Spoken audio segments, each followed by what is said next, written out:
Harry's wife. If you confronted her with the evidence, how would she react?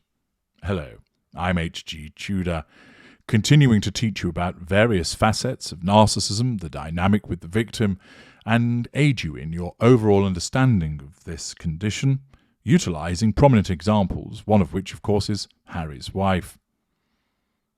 Many of you have wondered what would happen if you confronted Harry's wife with evidence of the porcupines that she has told. I know many of you have experienced a sense of frustration as a consequence of the supine forensic marshmallow approach of interviewing her, where basically she's afforded a platform to wank on about whatever she wants to talk about for the purposes of assertion of control and drawing fuel and managing that facade, without anybody actually sticking it to her in terms of asking her some difficult questions. Now, we all know that she would not actually expose herself to such interview in the first place for two reasons. First of all, those advising her would say, this could be tricky, you don't want to go down that route, it would make you look bad. And invariably, she would listen to that, because it would allow her to assert control and nullify potential threats to control. Furthermore, the fact is that even if she were not advised in this manner, her narcissism would detect that such a potential interview would be problematic, would be seen as a threat to control, and therefore wouldn't compel her to engage in it. What would actually have to happen is there would have to be, for instance, a lieutenant or a member of the coterie essentially go rogue on her, so that she would think that she was settling down for a cosy tete-a-tete with Gayle King, or a bit of muffin nonsense with Oprah, and all of a sudden, after throwing some easy-peasy questions at her, allowing her to talk about sitting in her authenticity and crapping on about H, she's then exposed by a range of difficult questions. Of course, the likelihood of that happening is pretty remote. But let us just now imagine a situation whereby we've got Harry's wife, she's on the sofa, she's in the chair, and she's being confronted with evidence of her porcupines. Now, if the evidence of the porcupines is oral recollection, her narcissism will deal with this simply through the first line of the twin lines of narcissistic defense, which is denial. So, for instance, if it was put to her, you said that you were married 3 days before your actual marriage took place, you weren't, that was a lie. Her narcissism may well cause her to say, I never said that. To many of you, such a barefaced lie would have you dropping your TV dinner. But for those of you that have experienced an interaction with a narcissist, you'll know full well that narcissists will do this, that they will quite simply go, never happened, don't know what you're talking about, you're making that up, that's a load of nonsense. A barefaced denial. We then say to her, well, no, actually you did say that. To which then she goes, no, I didn't. Why are you making things up, Mr. Interviewer? Well, you actually did say it. And you would have this back and forth. Now, at this juncture, she continues to deny it whilst receiving fuel from the interviewer, challenging her about what she said.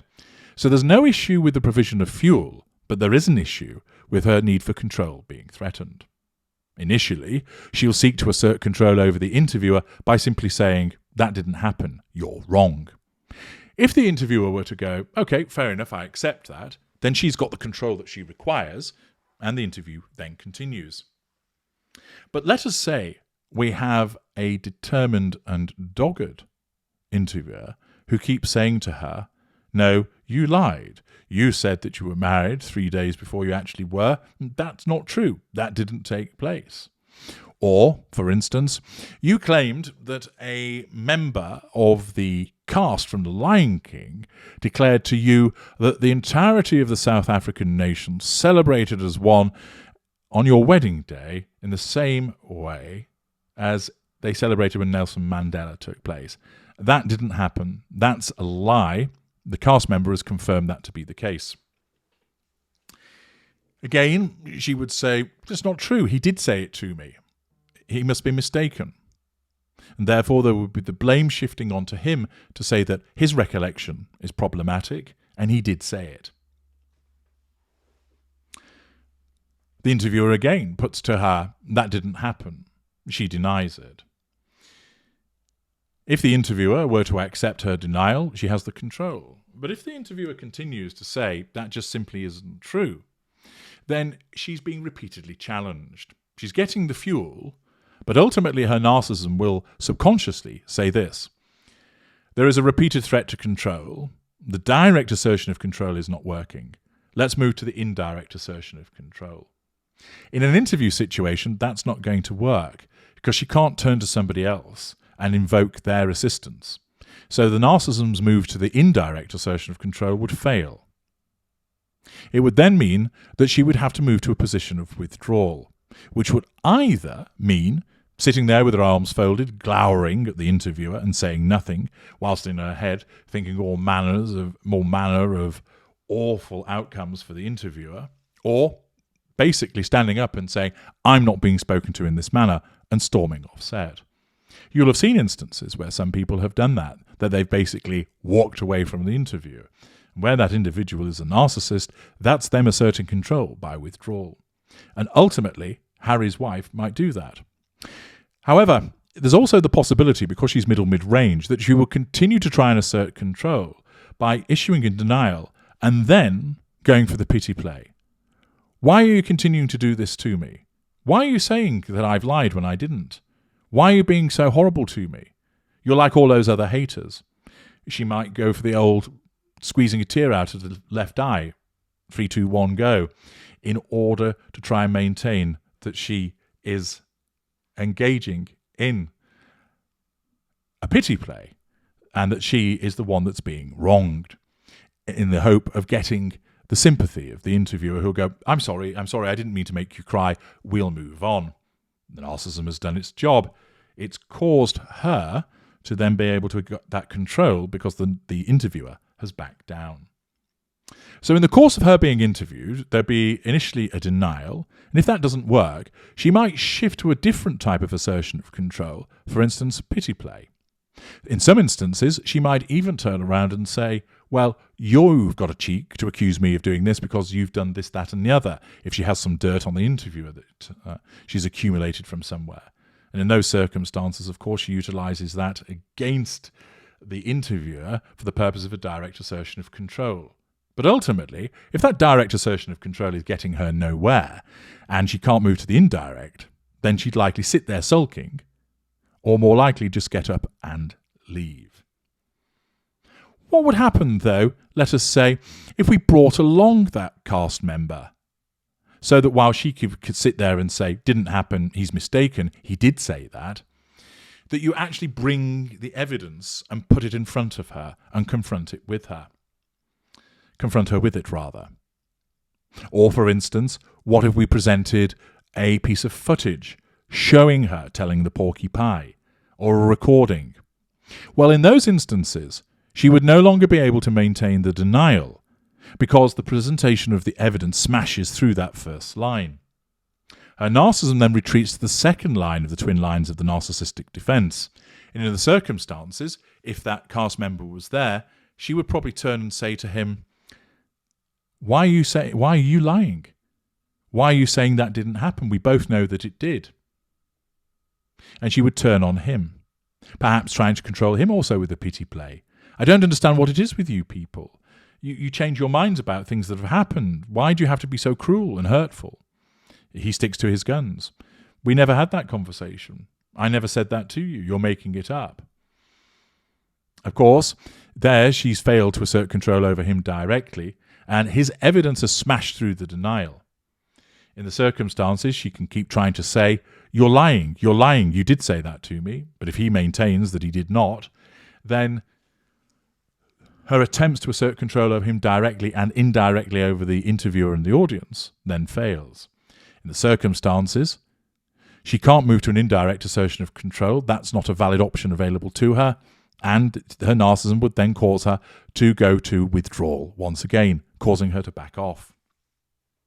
In some instances, if you were to provide her with some footage, she could go so far as to say, you've manufactured that. I have often had instances where I've been advising my clients where I've told them about these twin lines of narcissistic defence and the methods of asserting control, and how in some instances a narcissist will even deny that that's them in the video. They'll deny that it's their voice. And I've had many clients confirm they've indeed experienced that. So you could provide some footage of Harry's wife saying something, and her narcissism would be so deranged and so deluded that she would even turn around and say, I still didn't say that, that's a deep fake, or you've manufactured it, or you've taken it out of context. The fact is that confronting her with the evidence of her lies is not going to get her to engage in some kind of meltdown where she puts her hands up and says, oh, you're absolutely right, I'm a complete and awful liar, and I just do it because, well, I'm a narcissist. That's just not going to happen. She will initially deny, and then if the denial can be broken through by the evidence, it will shift to some other form of defense, ultimately leading to shifting through the direct assertion of control through different manipulations, then the indirect, if that's available, and position of last resort is withdrawal. Either staying in a position of withdrawal and sitting there and saying nothing whilst giving someone the cold shoulder, glowering at them, giving them an icy look, the death stare, or physically removing themselves or physically removing herself from the situation, because by no longer being near the threat to control, it is, in the narcissist world, nullified. Much as you'd like to confront her with the evidence, it isn't going to get her to see it. But what it would do is cause lots of other people to see how ridiculous her position is, that she continues to tell lies, and it would be instrumental in showing the lies to other people. She will never, ever accept it because her narcissism will not let her. So it's actually often futile to confront a narcissist with evidence of their wrongdoing in the expectation that there'll be a mea culpa, mea maxima culpa, and they will accept fault. Even in the rare instances where it happens, it's false contrition and is just being done to con you. Most of the time, you will not get any form of admission, and there will be the direct denial and then other forms of assertion of control over you directly to reject what you have to say and then to move into indirect assertion of control or withdrawal. But trying to do that isn't in your interests. You won't get the outcome you want. You'll become frustrated. The narcissist will probably lash out at you, being unpleasant to you. You've given the narcissist a load of fuel, and you've increased your own emotional thinking where you're an empathic victim. So confronting a narcissist with the evidence is not an appropriate thing to do. The only time where it is appropriate is where you have an appropriate audience that can see it, and you're doing it not to persuade the narcissist, but to allow the audience to see what it is that you're dealing with. Whether that might be family and friends, or more usually in a courtroom, so that a judge sees it and makes the right conclusion, that's where you can confront the narcissist with the evidence. As I repeatedly explained to you, it's always about the evidence, but never expect that narcissist to genuinely accept that you're right and they're wrong. And the same goes for Harry's wife. I'm H.G. Tudor. Thank you for listening.